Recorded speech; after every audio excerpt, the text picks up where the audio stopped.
Junior NTR ఒక అదిరిపోయే అవకాశాన్ని పట్టాడన్న విషయం మనకు తెలియదు కాదు. టైగర్ ష్రాఫ్కి రావాల్సినటువంటి అవకాశాన్ని తనదైనటువంటి టాలెంట్తో జూనియర్ ఎన్టీఆర్ ఆక్యుపై చేశాడు అని చెప్పడంలో డౌట్ లేకపోవచ్చు.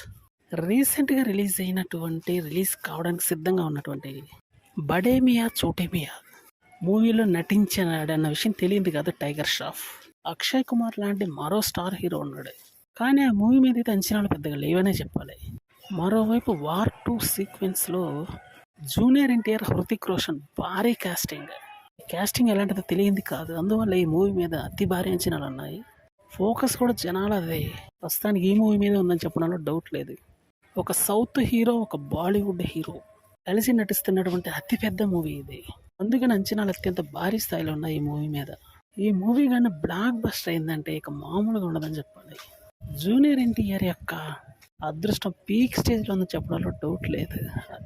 అందుకని ఈ మూవీ మీద అంచనాలు ఒక రేంజ్లో ఉన్నాయని చెప్పడంలో అతిశయోక్తి కాదేమో. హృతిక్ రోషన్ లాంటి అతిపెద్ద బాలీవుడ్ స్టార్తో నటించిన మామూలు విషయం కాదు. అందుకని ఈ మూవీ బ్లాక్ బస్టర్ అవ్వాలి అని ఎక్కువగా కోరుతున్నారు జనం. చూడాలి మరి.